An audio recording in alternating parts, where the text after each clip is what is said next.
Phenomenal. All right. It is Tuesday, August the 5th. We are here for our regularly scheduled Board of Supervisors meeting. Um, County Council, do we have any additions to the agenda? Sir, there are no additions to today's agenda. Perfect. Can you please read our closed session items? Yes, the first is conference with your labor negotiators under Government Code Section 54957.6. The agency designated representatives are Joel Begay, Janika Dixon, Sabrina Mendez. The employee organizations are all units, including unrepresented employees, all classifications, but not elected officials.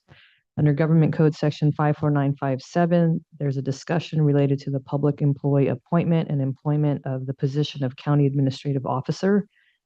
For real property negotiations, there's a discussion about price and terms and payment for the sale, exchange, or release of county property. The agency negotiator is your County Administrative Officer, and the APNs are, bear with me, 060-480-002, 060-480-005, 060-490-004, and 060-490-050.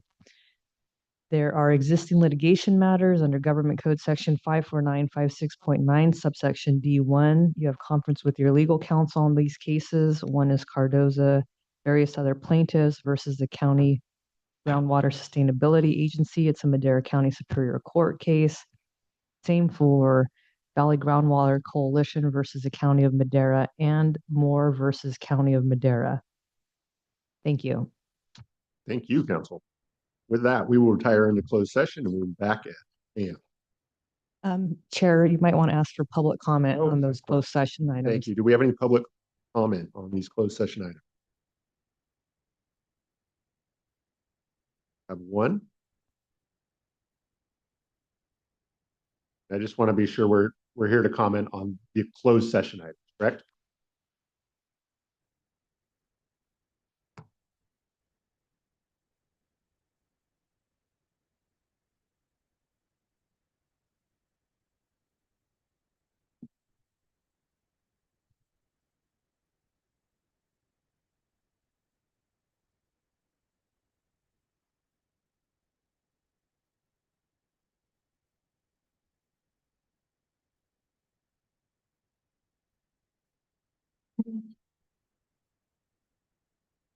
All right, with that, it looks like we have no public comment, so we will retire into closed session. Thank you.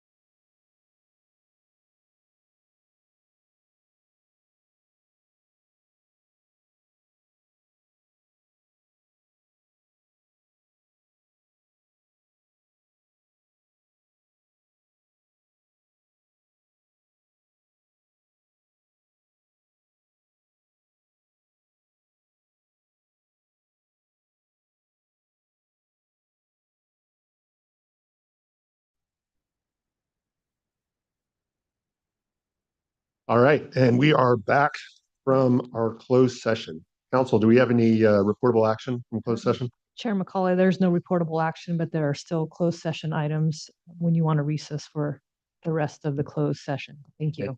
Thank you for that update. Now I'll turn to my colleagues. Do we have anybody we wish to open and close the meeting in memory of today? Mr. Chair, I would. I'd like to open and close the meeting in memory of the matriarch of the Nishimoto family, Dorothy, passed away a few days ago at age 98. What a great lady, great woman. We all know about the legacy of the Nishimoto family and what they've meant to Maderans throughout the decades and the contributions that they made. And as well as Dorothy, what a great lady. We'd like to offer our condolences to Wally and Ruth and other members of the family. And again, it's family that not only has created a great legacy, but is going to continue to do so. So thank you. Thank you, Supervisor. I just heard today of a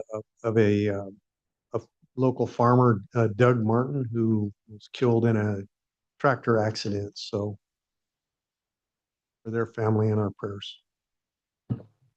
Thank you. All right, hearing no other, we're going to start off with our invocation from Pastor Scott Dixon with the Madera Avenue Bible Church. And then I'm going to ask Chief Childers to lead us in the Pledge of Allegiance.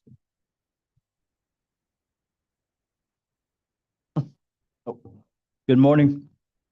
You know, it says in God we trust up there. And I look around, I know some people in here, which is amazing. If you guys believe it or not, a little more than 8 years ago, I was on the streets of Fresno. I was addicted to meth.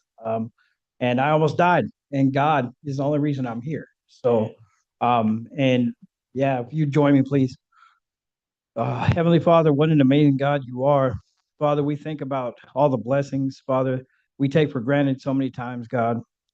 Father, we thank you for this opportunity to come in here, Lord, and be about the people's business, Lord.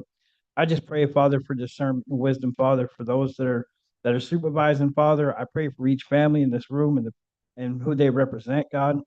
I pray that you would continue, Lord, to bless Madera and the surrounding areas, Lord. I pray that you would continue, Heavenly Father, to provide for us every single day, Lord. Father, we do lift up those that are on the streets, Father. We lift up those that are still seeking, Father, and searching. I pray, Heavenly Father, they would find the peace that you've given so many of us, Lord, that trust you and find you. Father, I just pray that you would watch over this time right now. Please dwell with us and be with us during this time. In Jesus' name, amen. Ready, salute. I pledge allegiance to the flag of the United States of America, to the republic for which it stands, one nation, under God, indivisible, liberty and justice for all.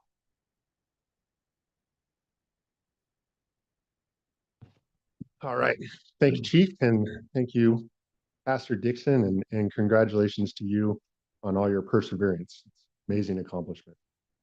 So with that, we're going to move into our public comment.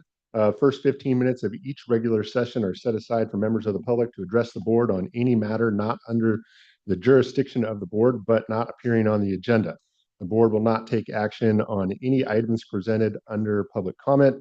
Speakers are limited to 3 minutes. Anyone addressing the board is asked to print their name clearly on the speaker sheet at the podium and state their name and county of residence for the record. Do we have anybody that would like to make public comment today? Come on up.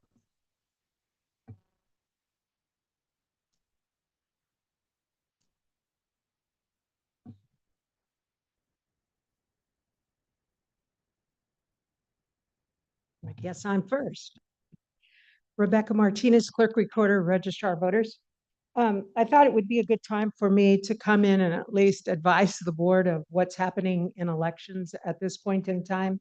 But the purpose really here today is to advise you of the great likelihood of having a special statewide election on November 4th of this year.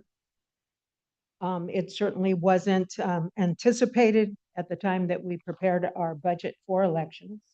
But a couple of concerns that I have right now, and that is that I obviously will not have the money to conduct that election in my budget. Not asking for that money now. But the other thing is my ability in such a short amount of time to get all my vote centers together. I don't know that those locations will be available to me. I know right off the top of my head, Oakhurst is not available to me. That's huge. That's one of the largest vote centers that we have. I'm trying to find an alternate location because, you know, it's a highly used vote center, to say the least. And so to not have that vote center there is a big deal. I don't know what I'll do.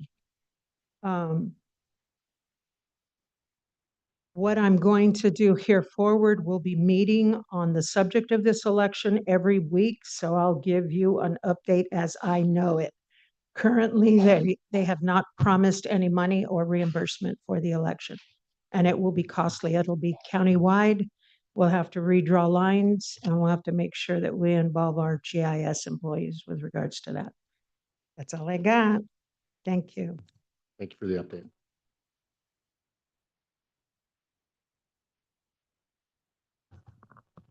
Good morning. My name is Ronald F. Owens Jr. I'm from Sacramento, California. I rode 133 miles this morning to speak before your board. This is my 42nd appearance before our Board of Supervisors. On April 14th, 2022, Department of Health and Human Services Secretary Javier Becerra said this regarding the COVID-19 vaccines, quote, "We know these vaccines are killing people of color, Blacks, Latinos, Indigenous people at about 2 times the rate of white Americans. I was a public information officer at the California Department of Public Health for more than 14 years. I brought this information to my management in April of 2022. Unfortunately, they made it about the messenger, not about the message. I prematurely retired, incurred a 55% pay cut. I'm not sharing this with you to toot my horn, but I would not have incurred a 55% pay cut, which is the difference between my salary and my pension, if I was not convinced that these vaccines are killing people. Last July 29th to be exact, I sent this board, as well as your colleagues throughout the state, a 5-page PDF detailing my whistleblower account, indicating at that time that there were studies from Germany, Italy, Japan, talking about the dangers of the COVID-19 vaccine. I followed up that email by sending you and your 57 other board of colleagues last December that from the time that I notified all 58 county boards of supervisors in writing till early December, more than 400 Californians filed entries with the vaccine adverse event reporting system. Since then, that's a report, there have been more than 96,000 total, and 736 people have died from the COVID-19 vaccines here in California, and that is the low estimate. Because as we're learning, the entries that are filed with the vaccine adverse event reporting system are underreported. I'm about ready to send you a third written notification, and it's titled, the subject matter is Madera County COVID-19 vaccine risks. Please read this information. Don't assign it to staff. I would urge you to direct your county health officer, stop promoting, stop administering, and stop distributing COVID-19 vaccines because they are in fact killing people. Thank you for your time. Thank you.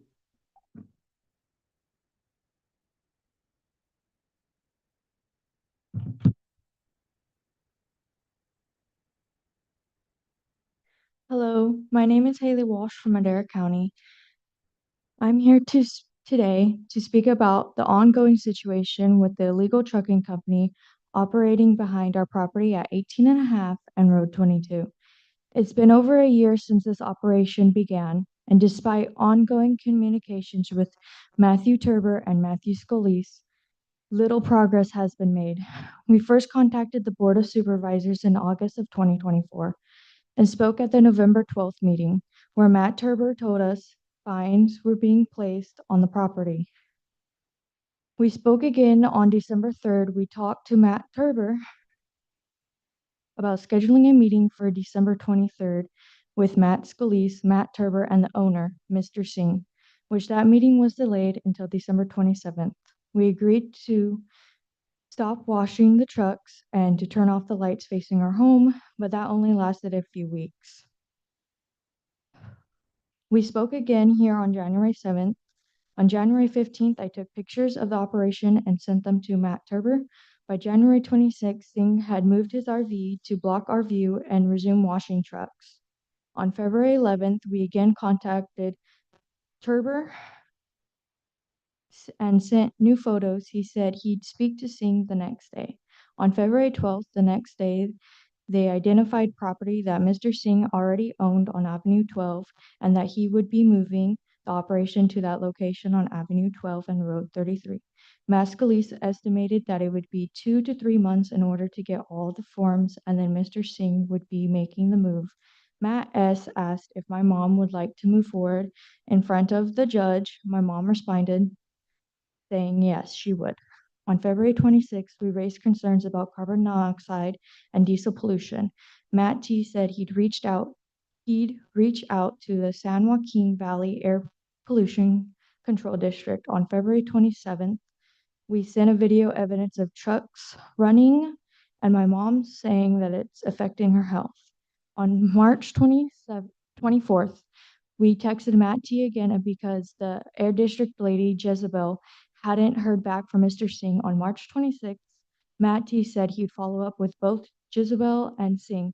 We also were there on the April 1st meeting. On April 8th, we wanted to check up on what Singh had agreed on relocating to another property he owns near Avenue 12 and Road 33. And that paperwork would begin from that meeting because back in February, 7 weeks later, no paperwork has been filed. We requested a written agreement. We were told no form documented existed, only screenshots that would be sent to them. On April 14th, Matt responded saying the property owner promised a.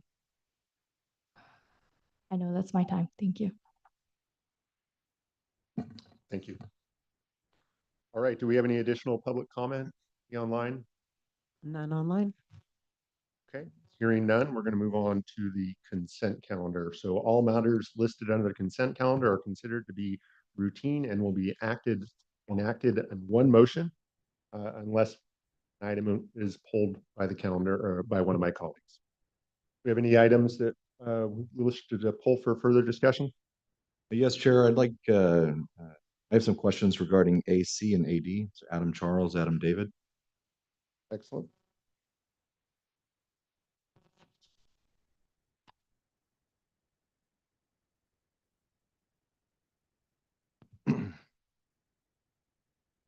All right, go ahead and start with AC.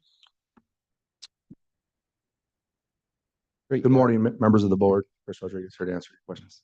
Great, I appreciate it. So on the first one, AC, it's a contract extension for security company for transport and standby services.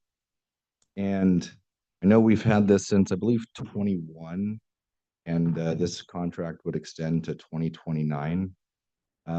I wanted to ask how often we actually utilize these services. Is it on a regular basis? I know it says on call in the contract, but how often do we actually utilize these services? If not every day, more than likely at least 5 times a day. We have inmates going to and from the hospital. We have arresting agencies at some times needing people to be triaged at the hospital. So utilizing our security contract is something that we utilize weekly. Gotcha. So I mean, when it comes to offloading these types of services to a private contractor, especially in the law enforcement realm, a lot of things we talk about is risk liability and risk transfer. So how does the sheriff's department consider these risks when, we're talking about standby prisoners and transporting? I mean, because things happen, uses of force happen, in custody deaths happen. Can you explain what the protocol is for this acceptance of liability? Absolutely. So we take a look at every single case. So if a subject is obviously here on a major case, this is for instance, a 187, we're not going to utilize a security provider to stand by on that person. So every single case, we take a look at it. That goes all the way up the chain to our administration for approval. If this incarcerated person meets the criteria, which obviously we're not trying to have our security provider stand by on a 187 case, we'll utilize our own personnel. But often so commonly we have people in and out of the facility. They might be in on lower risk felony charges, drug charges, and as opposed to us standing by with our staff, which isn't cost efficient, we've been utilizing our security provider. Now, I know it's not cost efficient, but even the lower level criminal offenders, even if they're going in on a 5150 hold and maybe standing by because they have a felony charge, maybe a lower level or property crime felony charge, in custody deaths and those types of things still happen. So what is the criteria for acceptance of that risk? I mean, obviously the sheriff's department has come to accept a certain type of risk tolerance for these types of things. Have we had these types of incidents of uses of force by security or escapes or in custody deaths or anything like that? No, we have not had any escape attempts from our security provider. Again, we do our best to try to decipher what's the best course of action. If we believe a subject is violent, we'll use 2 security guards. Sometimes our staff would do the transport, and this person is not in a condition who they're just sitting in the hospital for whatever medical reasons. Maybe they're not even coherent of a situation. Will you utilize security? Oftentimes, it's enforcement that's taking them to the facility. And then after we're consulting with a doctor, and this person, we've had people stay in a hospital for 7 months. And so that is an obvious, an actual assignment. And so that's when we explored our options. We had a contract with another security provider, and unfortunately, they were not able to staff and man as it indicated in the contract. So then we reached out to DSS Security, and they've been a great partner that's been cost efficient. We've had 3 individuals who were located in a skilled facility, one for over 2 years. And so that's around the clock service, and we have a staffing issue at the jail. And unfortunately, we don't have the manpower to sit on those subjects. Yeah, I know it's more cost effective, and of course we want to find more solutions to be more cost effective, and I get that. But it only takes one incident for it to come downhill, and and then the question begs, we have someone who is not in a law enforcement capacity, acting as a private company, but is tasked to do law enforcement type services. And then it only takes one incident, right? And just because one hasn't happened yet, these are the concerns I have. And I'm not saying that it's not a good idea or that it's not a good thing to do. I'm just sharing these concerns because it's only going to take one incident. It's only going to take one death on a transport. It's only going to take one of these things for all the fingers to come pointing right back at the county. Supervisor Wamhoff, Assistant Sheriff Rob Blim. Just to address some of the things you brought up, there isn't a bright line rule for when we would or wouldn't. Each case is evaluated in its own merits. To give you a recent example, I'm sure some of you are familiar. We had an inmate that was sentenced to custody, granted a day pass. He walked away, did not turn himself back in. A big pursuit ensued. He required medical treatment after the fact.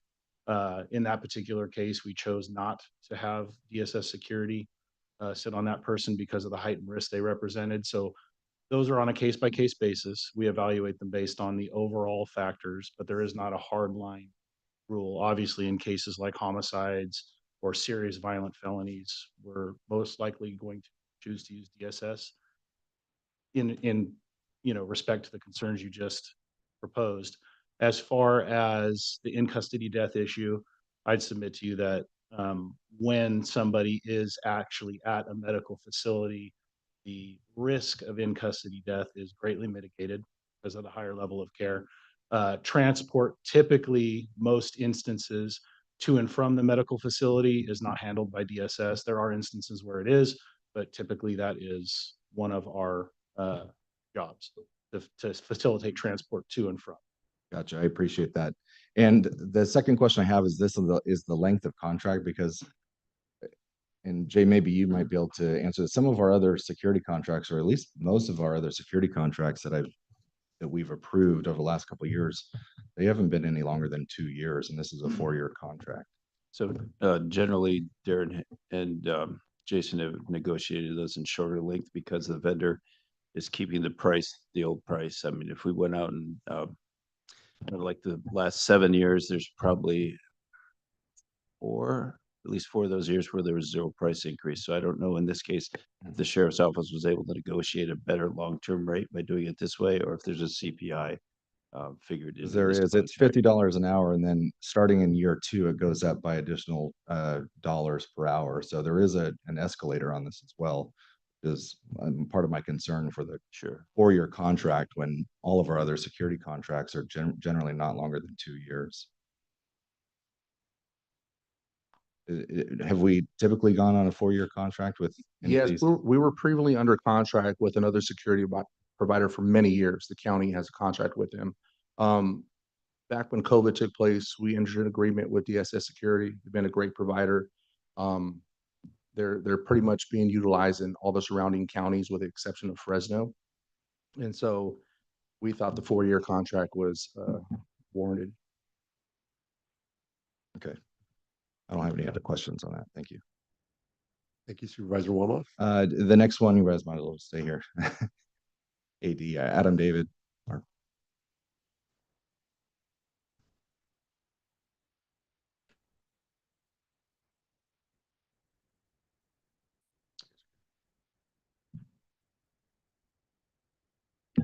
Morning Supervisors. So this is an agreement with Peregrine Software Technologies. So basically, it's a solution where we're getting the funding from the CCP board, state funding allocated to our county for the local law enforcement partners. And that's basically to deal with the impacts of prison realignment on the local counties. So that's a board that is made up of the sheriff, the chief of Madera, behavioral health, probation, a lot of the different groups that actually vote on how to allocate and spend that money. So is there a specific question you had about this contract? Yeah. So it's not really a specific question, but this seems like a really cool technology and it seems like a big deal. There's a lot of departments going to be integrating into this. And so I was hoping that you could just explain a little bit about this Peregrine Technologies contract and what this actually means regarding public safety, because it seems like there's some really cool things in this technology that will help out not just deputies, but everybody in our county from the DA to probation as far as quickly accessing information. I was hoping you could expand a little bit on how this will impact public safety, because it seems like a really cool, innovative technology. Yeah, obviously, every critical incident review after 9/11 is always one of the top things that they hit on is interagency operability and information sharing between local law enforcement agencies. So the unfortunate thing is every department is incentivized to do what's in their best interest for their budget or their operations. So we all have different report writing systems. We all have different investigative systems. And so all this information is disparate and siloed in these different softwares. I mean, even internally in our own department where you have so many softwares, it's possible for information to get overlooked when you're conducting an investigation. So what this company does is basically comes in and writes interfaces between all these different softwares and now has for example, a Google-like search feature to where now if I search Jordan Walmoff, it's going to show me what every It shouldn't show anything, by the way. Just want to be clear. Yeah, yeah. So what every agency in the county has with them, when they've been in custody, when they've been out of custody, who all's been visiting in there, how many times Cal PD has contacted them. So all of that information is valuable in investigation, especially when you're trying to track someone down to figure out who they associate with. So we think it's going to be a very valuable tool. And when we hear from the larger agencies that obviously have the funding to do this out of their own budget, they speak very highly of it and its effectiveness. Unfortunately, we could not do it out of our budget, so we sought other funding sources and kind of went a countywide cooperative approach through CCP. Great. Yeah, I think having CCP approve this is a wise move. I'm excited to see the results, because when you're conducting an investigation or deputy out in the field, information is key. Information is vital, and sometimes it's information that is, like you said, silos in these different departments that you may not have access to. But knowing that there's a case with social services or behavioral health, and having access to that information, those are all super vital. So I think this is really cool, and just wanted some other information to see how that actually impacts. So I'm excited to see the results of that. I know it's going to be a tough undertaking because it seems like any types of these big software integrations they're a Exactly. behemoth, especially when you're talking about all different departments having to join in. So yeah, I'd Yeah. like to see the update on how that integration is going and how it actually affects public safety on the ground, because it seems like this is going to be a pretty big technology. Absolutely, yeah, and we have the ability to back out if it's not the cure-all solution that it's purported to be in the other departments say. But yeah, integration is definitely always a headache, but when we were doing our research on this company, the agencies that they work with saying that the integrations are up within, weeks and up and running. So hopefully we have the same experience. Great, thank you. Thank you, Supervisor. One more question on that. You actually got my gears turning a little bit, so I appreciate that. When we're looking at the sharing of information, are we also involving fire? For example, if we've got a frequent flyer at the sheriff's office, maybe they have a burn pile and it gets out of control, and fire's not familiar that individual has had a history with the sheriff's office, and perhaps maybe there should have been more investigation done. Would fire have access to that information as well through this setup, or is that something you guys have looked into? Or The current structure doesn't have user agreements for them to, but obviously, they can access that information through one of us or DA investigators, the folks that will have access. is that something we can look into, a stronger integration with our MMU, and just to see, so that, because when they send an investigator out, it's nice if they can easily access that information. Yeah, so part of the implementation, once we get the contract finalized, is we're going to have kind of countywide cooperative meetings and figure out what are the best systems to integrate into this process. So obviously we can explore what information fire has in their databases that would be of value, and see if that's worthwhile of integrating. Okay, perfect. Thank All you. right. Any other questions or comments from my colleagues in regards to the consent calendar? Okay, hearing none, do we have any public comment? Consent calendar. Any online? None online. Hearing none, we'll bring it back to the board. Move for approval? No, second. Motion and a second. Roll call, please. Supervisor Poitras. Aye. Supervisor Rogers. Yes. Supervisor Wamhaugh. Yes. Supervisor McCauley. Yes. Chair Gonzalez. Yes. Vote passes 5-0. Go ahead. Okay. I'll take it over. Yeah, okay. Well, good morning, everyone. We will now move on to the discussion items, item 6A. Board of Supervisors Department presentation of a proclamation recognizing Chris Childers' retirement from Madera County Probation as Chief Probation Officer.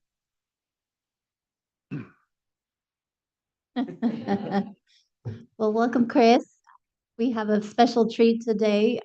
After 37 years, we are recognizing Chief Probation Officer Chris Childers for his many, many years of service.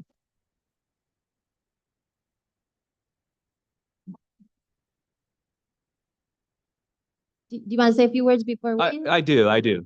If you don't mind. Absolutely.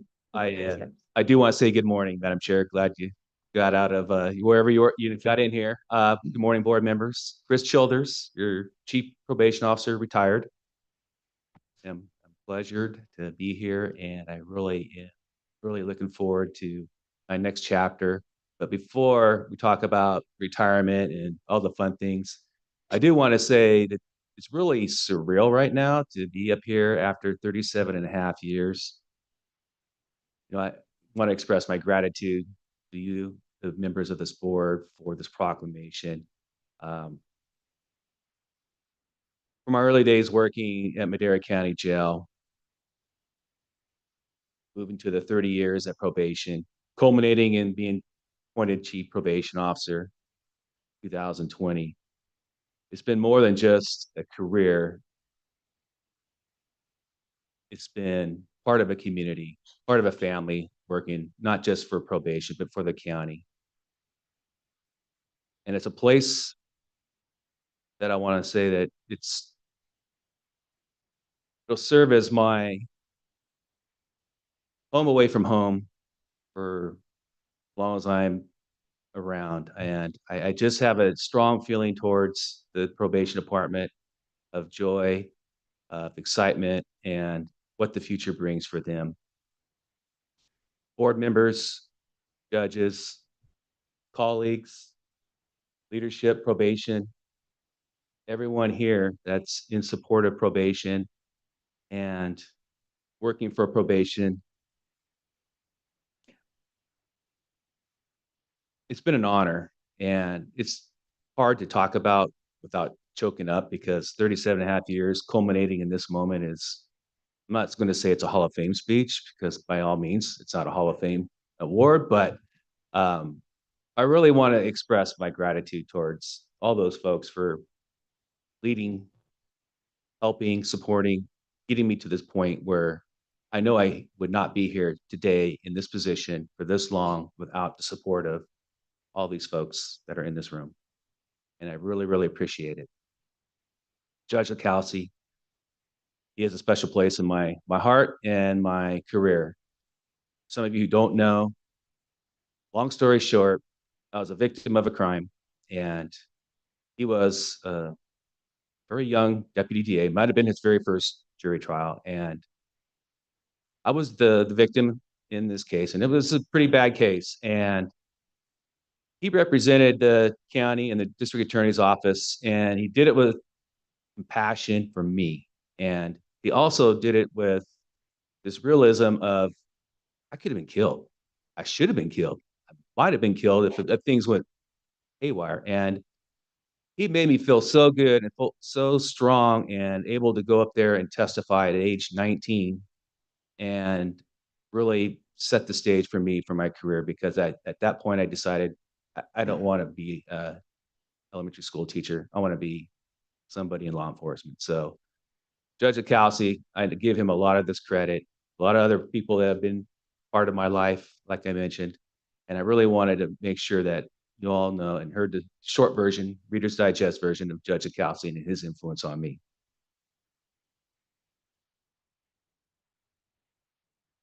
What I really want to also add is, and I'd be remiss if I don't mention my family, and not all of them are here. I wish my dad was here. I have my mom, my wife, my brother-in-law, uh, papa-in-law. Without them, I don't know where I'd be, but their support, making sure that I see things clearly, soundboard, and especially Lisa, she's been there by my side for a long time. And without her, again, I wouldn't be here today where I'm at.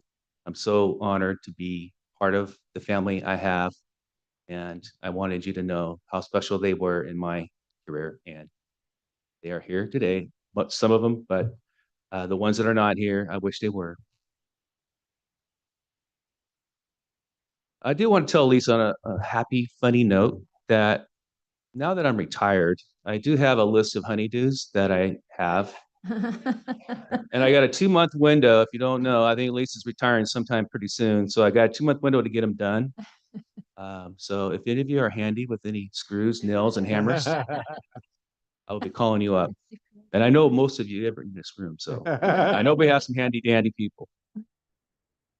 I'll just leave it with this. After all these years of public service, 5 decades. Jay, I don't know how many decades you have. You probably got a few more, but 5 decades from the 80s till now, I've been doing this. And well, one thing I really want to say that I've learned is it's not about titles. It's about surrounding yourself with people. Surrounding yourself with people that care. They want to help. They want to be a part of the process, and they put forth effort. If you surround yourself with people like that, which I've done, and you see a lot of them in this room, you're going to be successful and anything's possible. So with that, I want to say thank you. Thank you for trusting in me. Thank you for your support and allowing me to serve for almost 38 years. Thank you.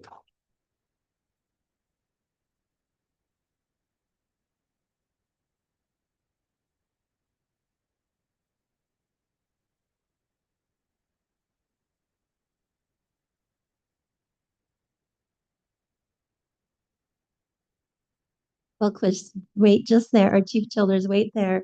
I'm sure we have some folks in the audience that would like to come up for public comment, but I'm going to take the privilege of making a few comments myself. I've had the honor and the privilege of serving with you on the Central Valley Opportunity Board of Directors, and I've learned a lot about you from those interactions and your approach of how you analyze things and just your demeanor, your wisdom. And I've learned a lot from you just by watching and listening. So thank you so much for that.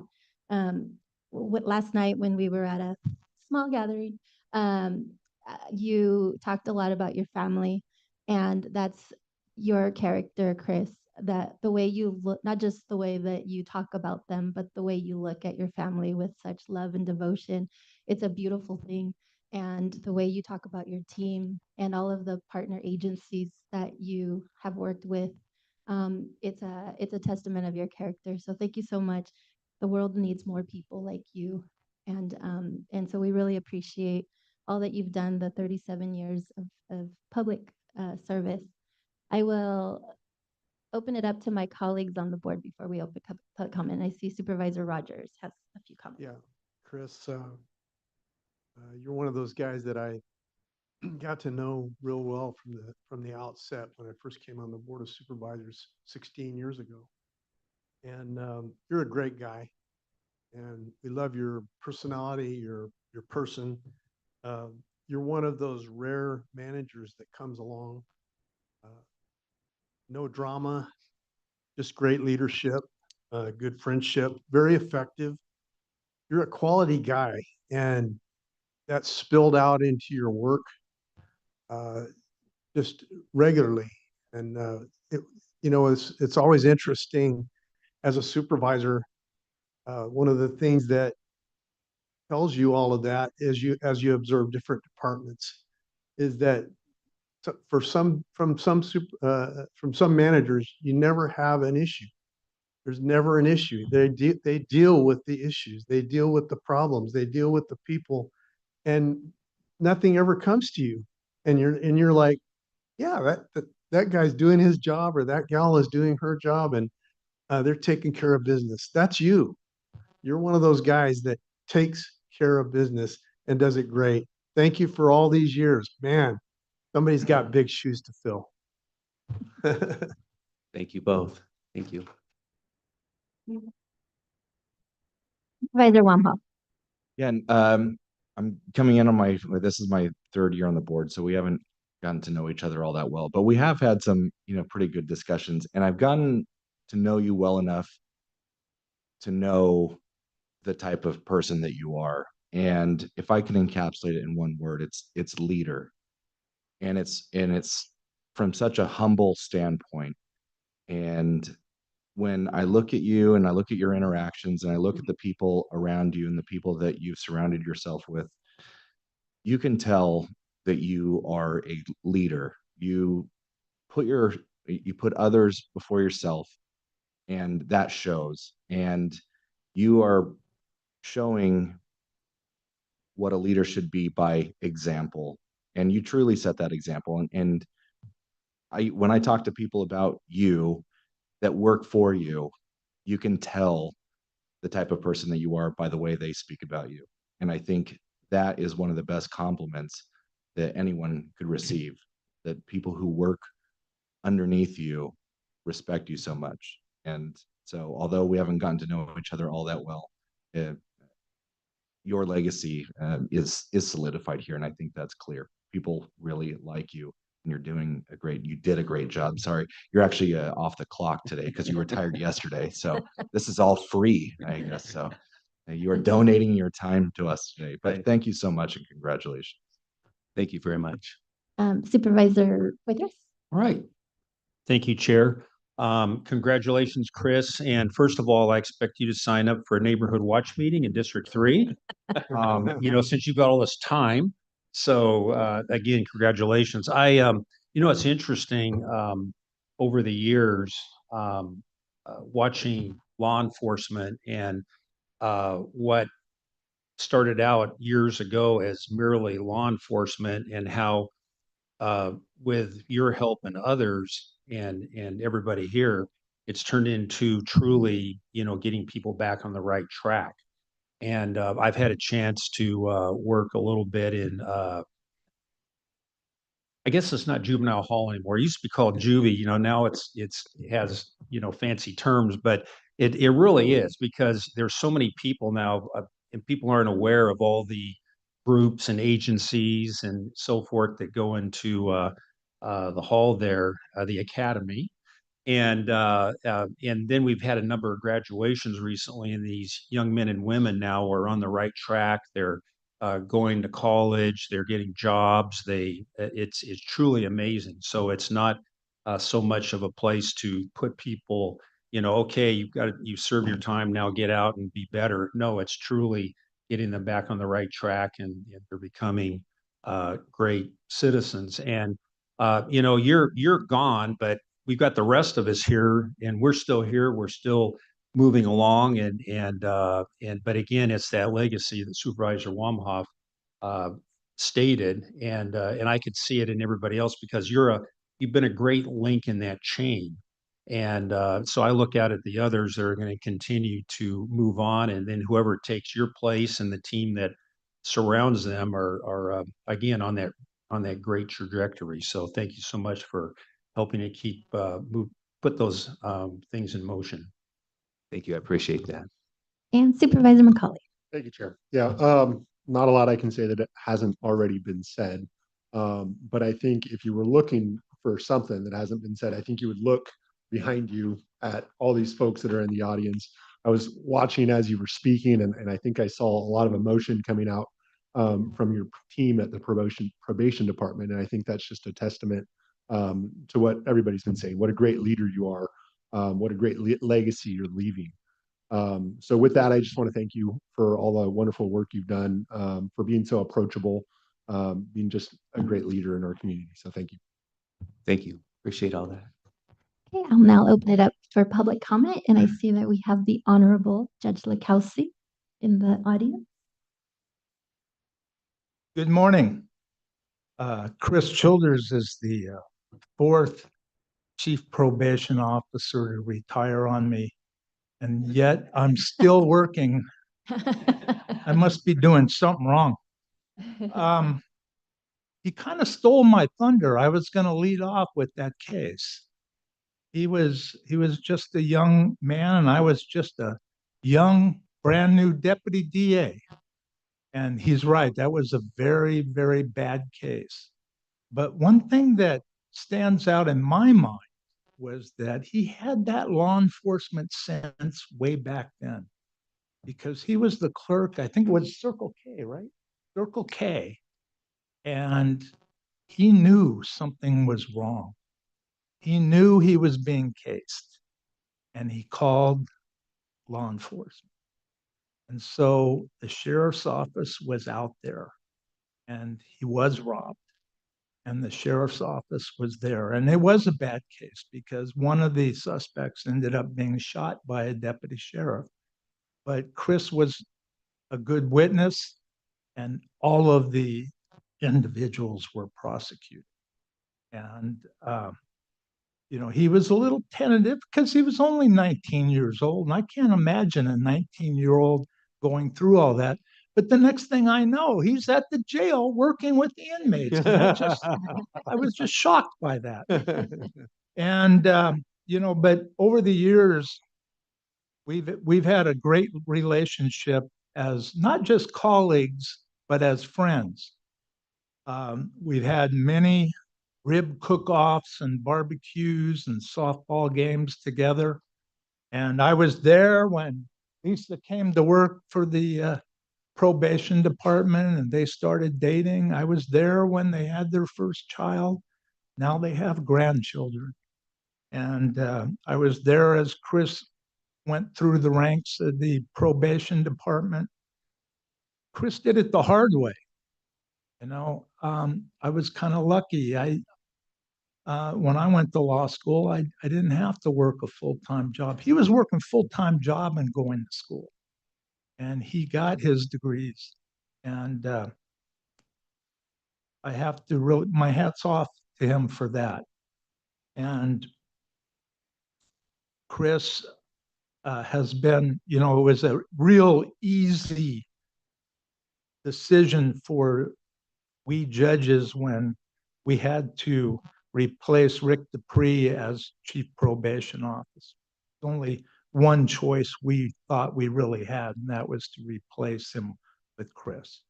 And we've never felt like we made the wrong decision. And it's been a great working relationship with Chris from day one.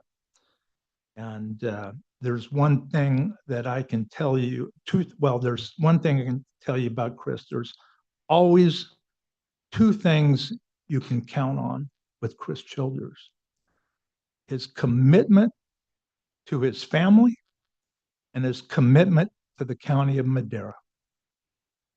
They have always been as strong as anyone can imagine. Thank you. Thank you.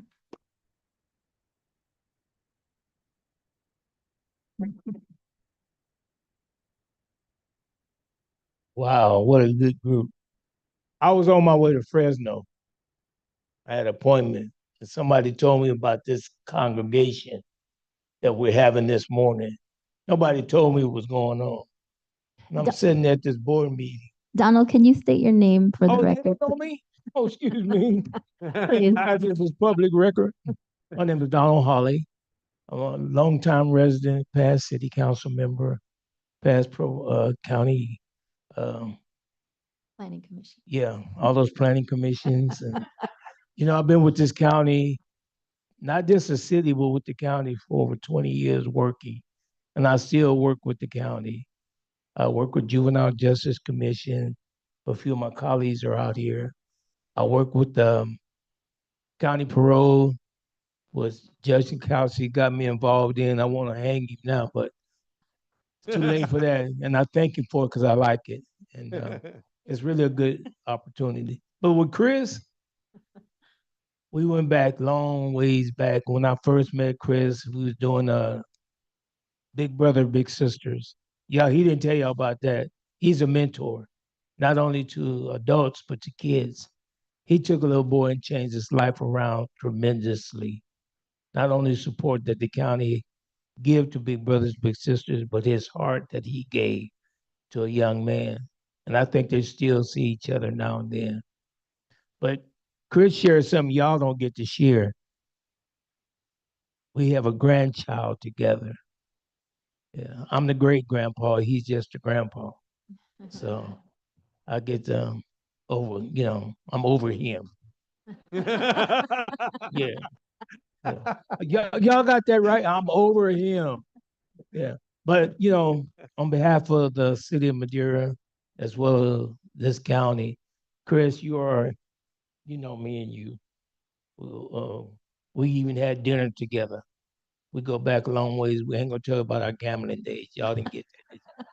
But anyway, we've had fun and we're gonna have more fun because we share a bond together.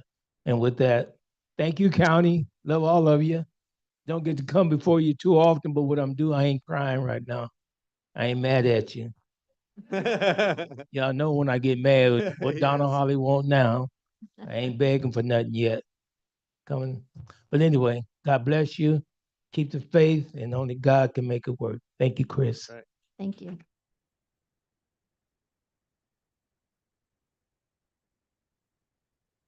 Do we have anyone else? Do we have anyone online? No comments online. Okay, seeing none, we will present this beautiful proclamation and this beautiful plaque on behalf of the Board of Supervisors, on behalf of all the staff, and on behalf of the residents of Madera County. Yeah, we'll do a quick photo with the board, and then the board will come back and we'll bring on the staff up.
in the salary for Chris Childers as a retired annuitant into the position of Chief Probation Officer for the Probation Department, appointed by the Madera County Superior Court, waiving the first 180 days wait period from the date of retirement, making findings in support thereof.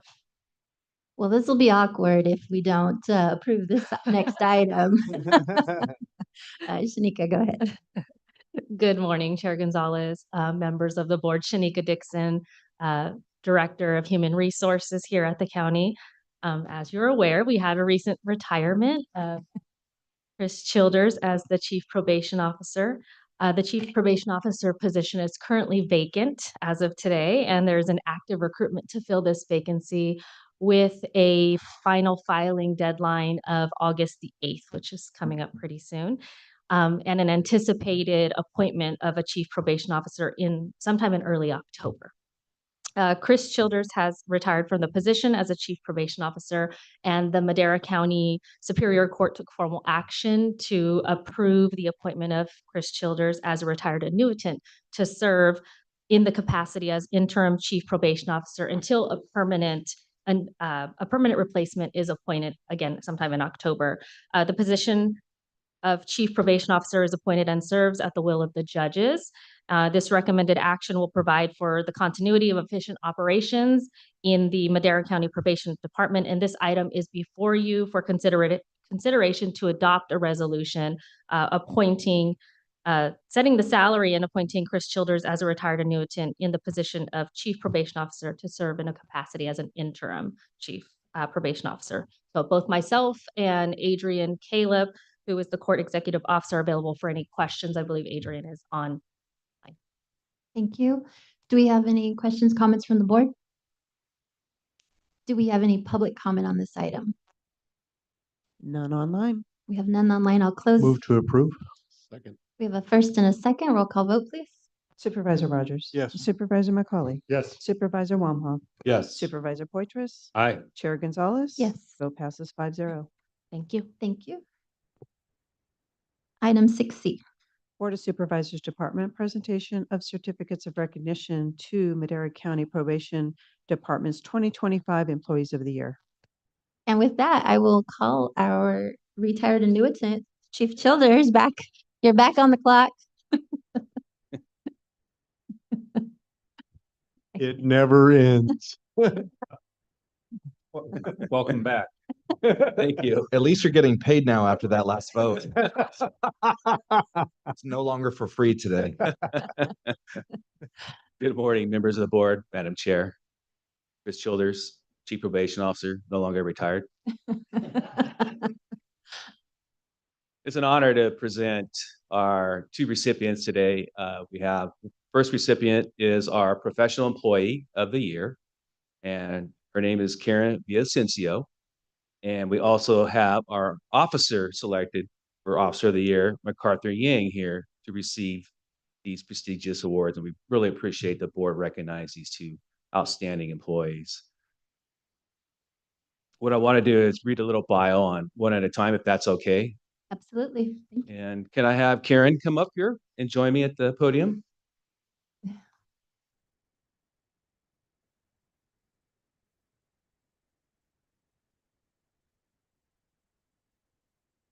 Karen Villavicencio, she is our Professional Employee of the Year for 2025. She embodies our core values, our mission statement, and our vision. I don't want to read them all off because it'll probably take another 5 minutes of your time, but let me tell you this, that Karen was selected by her peers because she embodies all those areas of our department. And some of the nice things that I want to say about Karen are written down, and thank you, Deputy Chief Gloria Garcia, for writing down a nice little bio. So Karen has been dedicated member of Madera County Probation for over 10 years, serving as a program assistant. She previously came to us as a volunteer, so she's got more than 10 years. She's actually probably got closer to 11 or 12.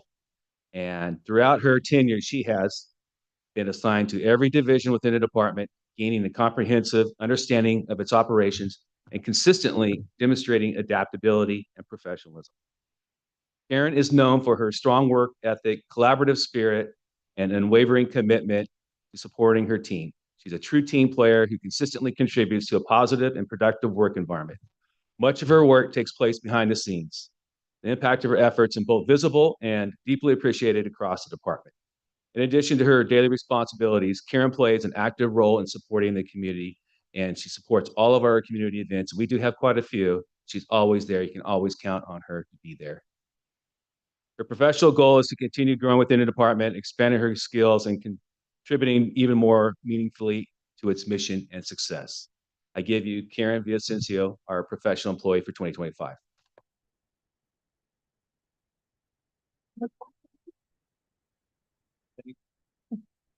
She already has her plaque.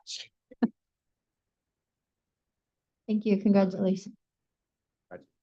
But wait there, because then we're going to present you a certificate. So hanging out right there in the front seat.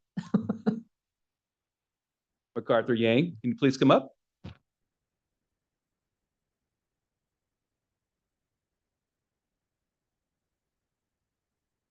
Now, MacArthur Yang also embodies all the values and the vision and all the mission statements we have in our department.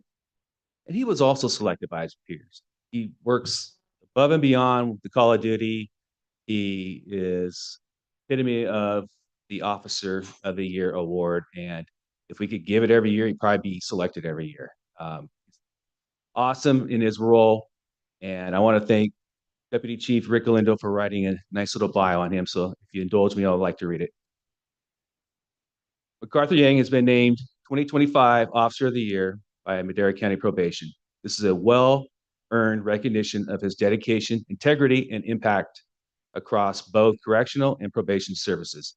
His career began at Madera County Jail, 2017, where he quickly learned leadership, mentorship, and his role as a CERT team member. He joined Kings County Probation in 2021, and we stole him in 2023. So we're very thankful for all the training that the jail in Kings County gave him. He learned pre-trial electric monitoring, and he's now the resident expert in pre-trial and electronic monitoring. It's very complicated. Service probation does, and he's a master at it, and we appreciate that. He also, and this is something that when it comes to life-saving techniques and skills, you train all the time in law enforcement. Hopefully you never have to use it. Officer Yang had to use it, and he saved somebody's life this last year.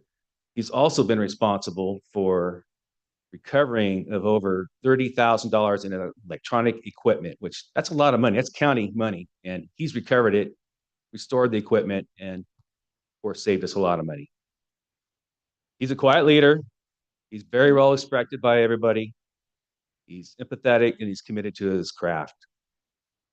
His recognition of this award reflects not only his achievements, but a deep and lasting impact he has made on his team and the department. So I give you MacArthur Yang. Thank you.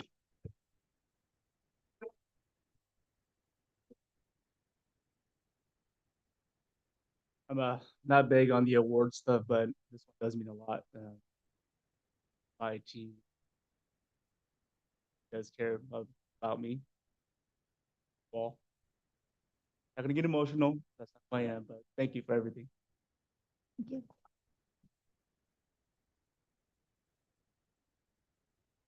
Thank you, Chief, and congratulations to the both of you. We have some certificates of recognition. I would like to say. Oh, Supervisor Wamhoff has a few words. Yeah, I just wanted to express my thanks to you guys, and I wanted to bring this forward because I was able to attend your barbecue and hearing the good work that you guys do and hearing it from your peers is one thing, but I wanted to make sure you guys got recognized on the board level because I want people to hear the stories of how you guys do your daily job and how you guys do such great work, especially on such an individual basis. I got to hear about, how your coworkers, talked about you, Karen, and all the great work that you do as well, MacArthur, because I want those stories to be told. And here we want to highlight our employees and we want to highlight the great work that they do. You care about what you do. I mean, I heard stories about how you're a bloodhound when it comes to these electronic ankle monitors and tracking them down. And that type of stuff is really cool to hear, because that just shows you care about your job, you care about what you do. But I think what's most respectable about these awards is these are not given by staff members. These are earned by your peers. And I think that says so much more. So anyway, thank you guys.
Item 6D, please.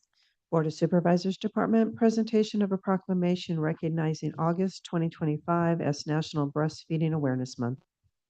Thank you.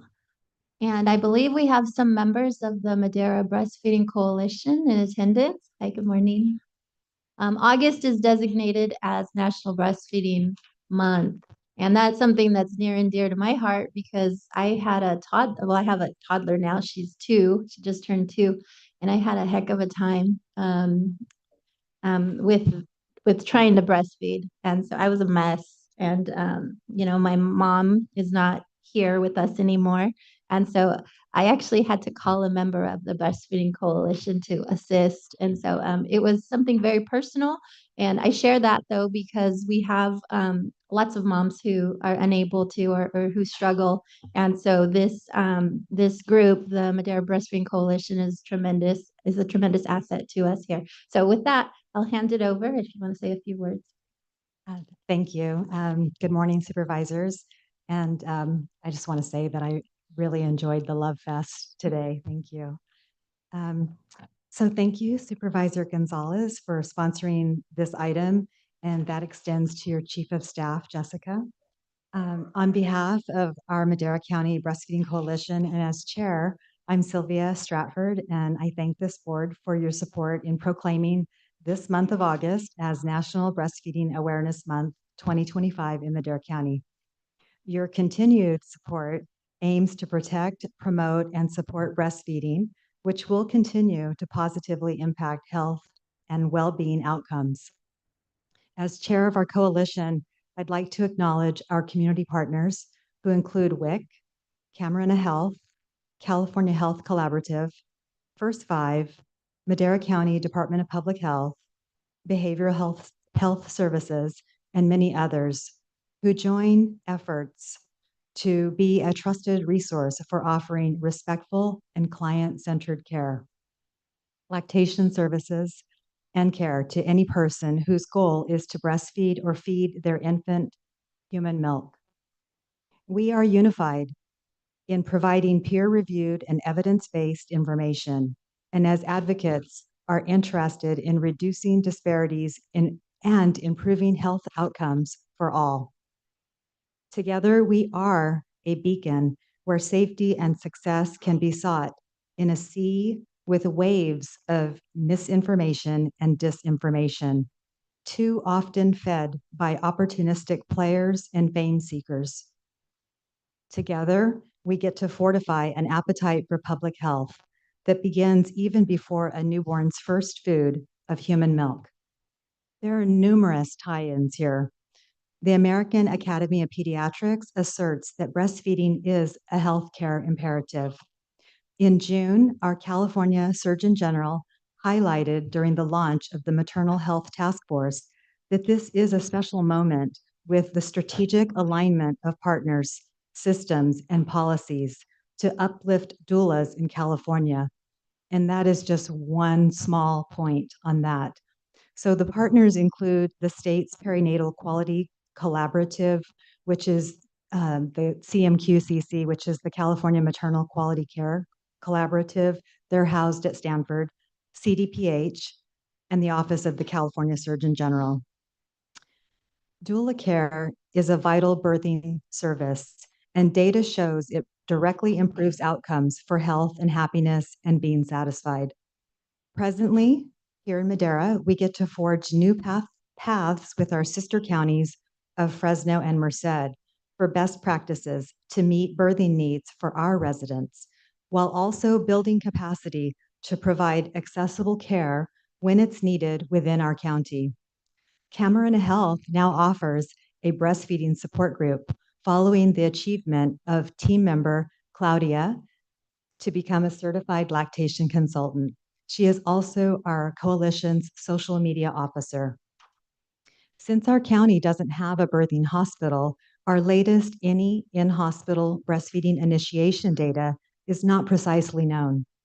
The data we can speak to is about outcomes when we provide lactation support and connect women and families to needed resources, and Ilse will be sharing about that next, about the vital work that they do in WIC every day.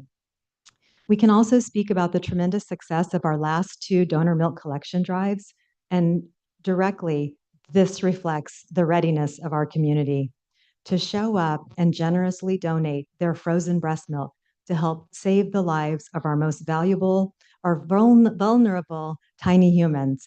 They are the superheroes, and together, those mothers donated 10,305 ounces of breast milk at our first in-person drive.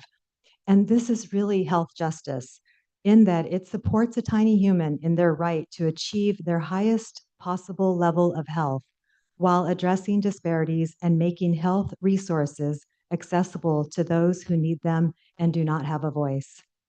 Lastly, with great enthusiasm, our coalition is bringing our first annual breastfeeding awareness and celebration to Madera this coming Saturday.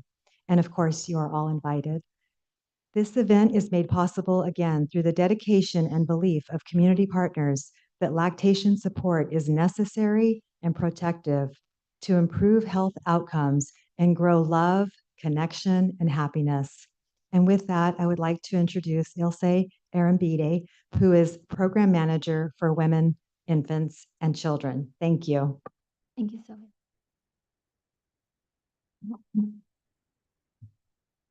Good morning. I'm going to give you a snapshot of Madera County Breastfeeding Week. As of 2025, we continue serving 7,881 women, infants, and children living in the Madera County communities. There are 1,601 women participating in Madera County WIC program, 650 pregnant, 663 breastfeeding, and 288 postpartum.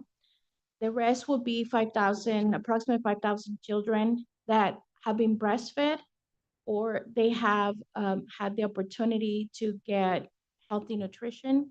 And we have 1,304 infants that live in the Madera County and participate in the WIC program. We continue to maintain our breastfeeding peer counselor program, and we would like to recognize 6 certified breastfeeding counselors who help maintain this breastfeeding peer counselor program. Please stand. Ms. Sarah Rodriguez, Ms. Elizabeth Ceballos, Ms. Kathy Gonzalez, Ms. Leticia Rueda, and Juanita Ramirez, and lastly, Ms. Maria Elena Noyola. They were also breastfeeding women, and now they provide loving support to approximately 250 to 275 pregnant women on a daily basis. So this could not be possible without the loving support and referrals of their 15 peers that complete the Madera County Public Health WIC Division. We are very proud to belong to such a supportive group of peers, and together we share one goal, which is serving Madera County community. Thank you. Thank you. Okay.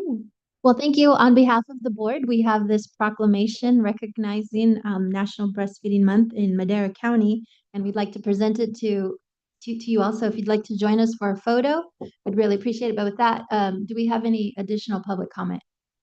None online. Thank you.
Okay, item 6E, please. Public Works Department, Administrative Services Division, Water Systems within County Service Area Number 22, Zone C, Gunner Ranch. Discussion and consideration to adopt a resolution establishing and levying water service rates within County Service Area Number 22, Zone C, Gunner Ranch West. Discussion and consideration of entering into an agreement with Valley Children's Hospital for the repayment of their deposit for the cash flow of a new fund and authorize the chair to sign. Good morning, Madam Chair, members of the board. Andrea Soldati, Deputy Director of Public Works.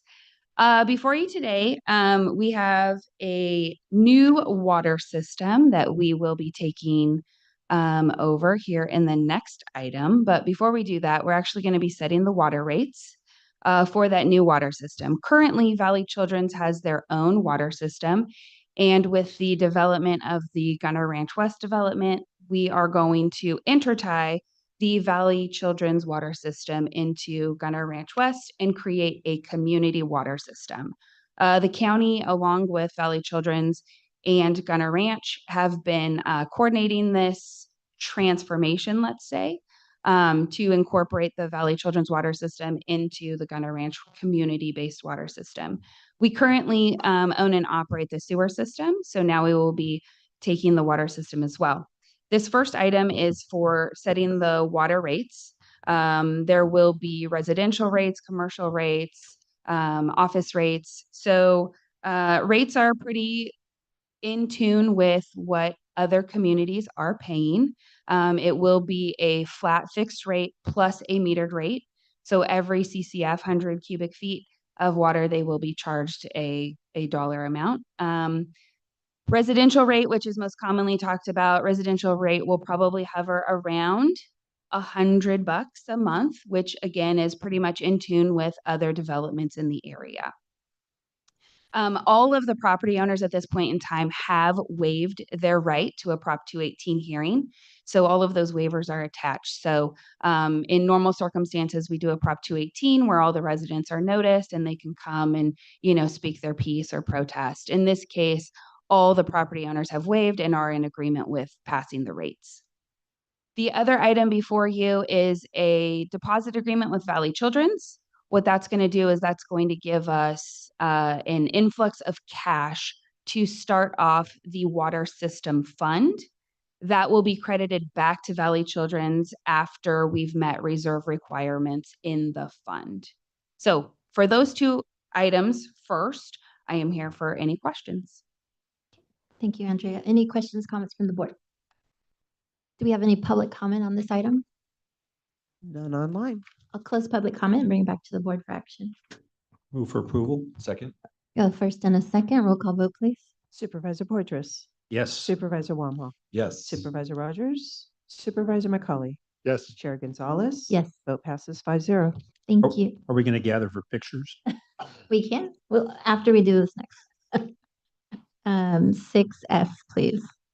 Public Works Department Administration Services Division, discussion and consideration to adopt a resolution to accept dedication of portable water system assets and related easements, developments pursuant to Gunner Ranch West Specific Plan and its related development agreement.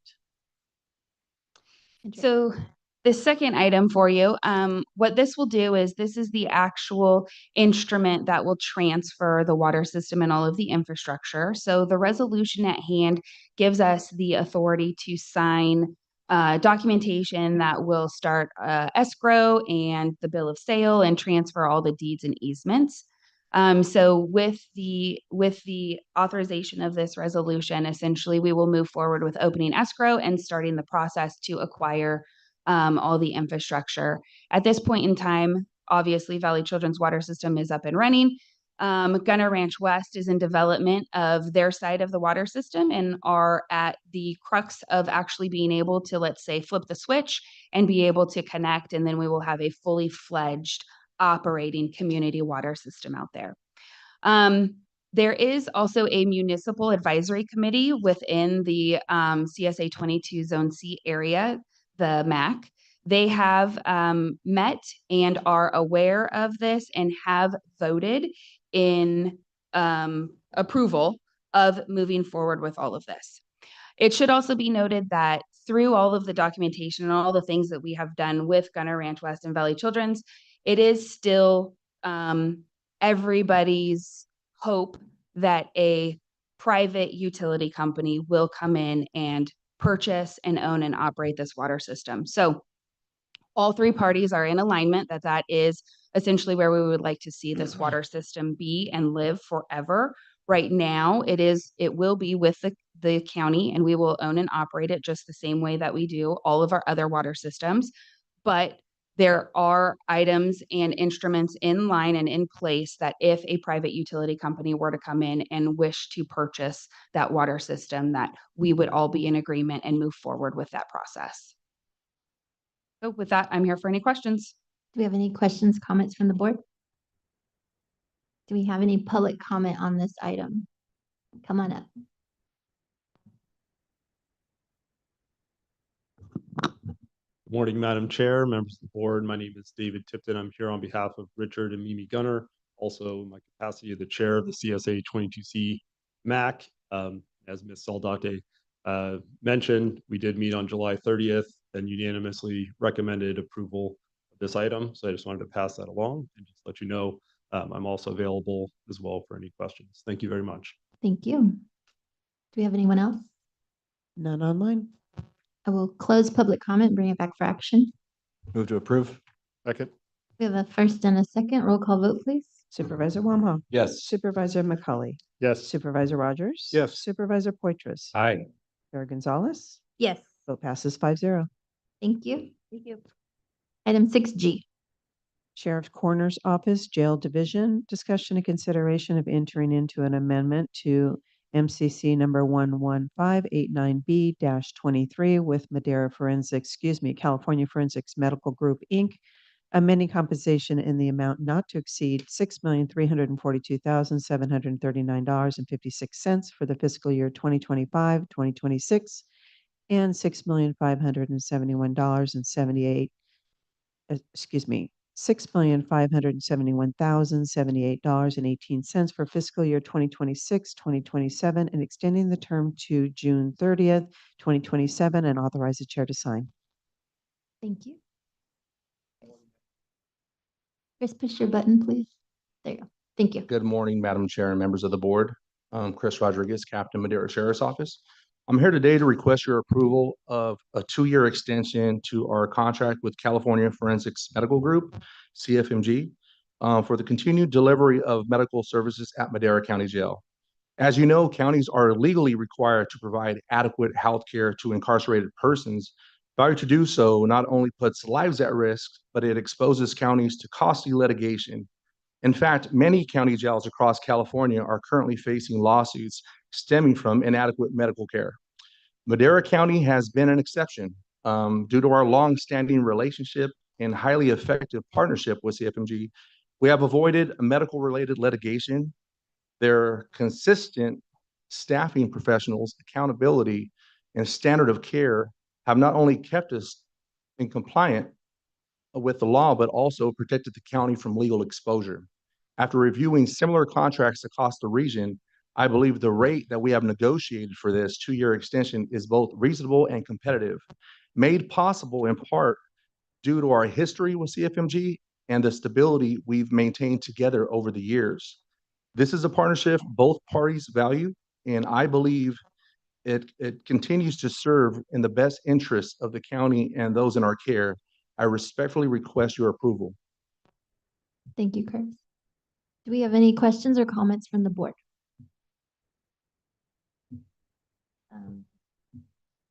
Do we have any public comment on this item? None online. Seeing none, I'll close public comment, bring it back to approve. action. Second. We have a first, a second. Roll call vote, please. Supervisor Rogers. Yes. Supervisor Poitras. Aye. Supervisor Wamhaugh. Yes. Supervisor McCauley. Yes. Chair Gonzalez. Yes. Vote passes 5-0. Thank you. Thank you. Pending legislation, item 7A. Has Kyle been here the whole time? Good morning, Madam Chair, members of the board, Stephanie and Agneson, Director of Water and Natural Resources. The item before you is a letter of support for AB 1413. This is an item we've brought on behalf of the county. What it would do is require the courts to use the hard work that went into the groundwater sustainability plans from 2017 to present, including the millions of dollars that the state has poured into this work. That work would be required if an agency contemplated adjudication. Happy to answer any questions, and I think you might have public comment as well. Do you have any questions or comments from the board? Seeing none, I'll open it up for public comment. I see Kyle. Come on up. Good morning. Kyle Brochard. I'm here on behalf of the Indian Wells Valley Groundwater Authority. The authority is a supporter of this bill. As Ms. Agneson said, what the bill would do is require courts in an adjudication to use the work that's been done in the groundwater sustainability plan and process, specifically your calculation of sustainable yield in an adjudication. When we do Sigma and GSPs, we don't decide water rights. We just try and manage the resource for everybody. If parties want to determine their water rights, the proper area to do that is in an adjudication. What's happening is that around the state, people are filing adjudications and then trying to ignore what happened during the Sigma process without challenging the Sigma process first, forcing everybody to go through a separate step in the adjudication that's incredibly timely, lengthy, and very expensive. And it inhibits some of the smaller and medium-sized pumpers from really participating fully. Thank you. Appreciate that. Do we have any additional public comment on this item? None online. We'll close public comment, bring it back for action. I'll move to approve. Second. We have a first and a second. Roll call vote, please. Supervisor Rogers. Yes. Supervisor Wamhaugh. Yes. Supervisor Poitras. Aye. Supervisor McCully. Yes. Chair Gonzalez. Yes. Vote passes 5-0. Thank you. Item 7B. County Administration Department, consideration and approval of joining the RCRC Coalition Letter requesting revision of SB 131. Thank you, Chair and Board. This item, SB 131, was actually signed into law on June 30th. However, RCRC believes and has previously sent a letter noting that although they're happy to have the CEQA requirements relaxed for daycare center placement in the use areas that were noted in the bill, it does not deal with loosening up CEQA inciting daycare in residential areas, which of course would, in many folks' mind, would be the most ideal and advantageous place to have daycare. So we've attached a sample letter, but what RCRC is actually asking for the board to consider is the use of the chair's signature and the county's seal on a large group letter that will indicate all of the folks who would support this change to legislation that was just passed. Thank you, Jay. Any questions, comments from the board? Any public comment on this item? None online. I'll entertain a vote. Move for approval. Second. We have a first and a second. Roll call vote, please. Supervisor Poitras. Aye. Supervisor Wamhaugh. Yes. Supervisor Rogers. Yes. Supervisor McCully. Yes. Chair Gonzalez. Yes. Vote passes 5-0. Thank you. Supervisor and staff reports. We'll start with Supervisor Rogers. Yes, I have nothing to report. Thank you. Supervisor McCauley. I had a community meeting up in Cascadel last Saturday. Went very well.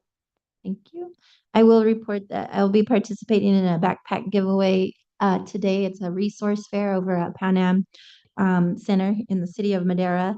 And I utilized some of the discretionary funds. I used it to purchase some pouches and school supplies, and it was approximately $800.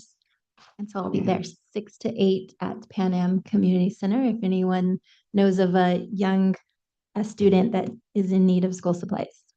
Supervisor Wamhoff. Yes, I'd like to report on the week of the, it was week of the 21st. I attended NACO in Philadelphia, and I was the only representative from Madera County there, and I got to collaborate with other folks, other county supervisors from all over the nation, but it's really cool to go and see how many leaders from the Valley are leaders at NACO. You know, we have supervisors from right here in the Central Valley that are on that chair many of these committees and are a part of the national conversation when it comes to pension reform and public safety and all of those things. So it was really cool to see how, as a county supervisor, local elected can actually have an imprint on national policy when it comes to these types of events, because a lot of people and our colleague over here, Rob, has been a part of many of these committees over the years where he's a part of a larger voice. And as a county supervisor, we have the ability to be in these leadership type positions and to advocate for these national platforms that actually affect change. So it was a good experience, still a learning experience for me, but it was good to go and collaborate and be a part of those conversations. That's all I have. Supervisor Poitras. I have nothing to report at this time. Thank you. Thank you. CAO Varney. Just a reminder that if we're giving away backpacks, that means school's starting this week. So anticipate the traffic accordingly and watch out for more pedestrians, please. Thank you for that. County Council No report, Madam Chair. Thank you. and Madam Clerk, Nothing to report. Thank you. do we have any other staff? Seeing none, I believe we still have some items. And so we will resume to closed session. Thank you very much, everyone.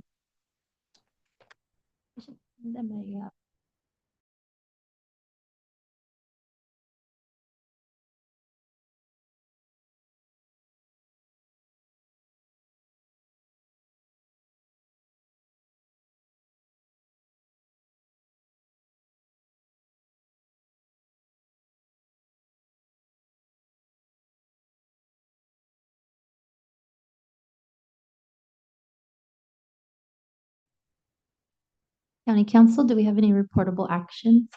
Madam Chair, there is no reportable action from your closed session. Thank you very much. And with that, we stand adjourned.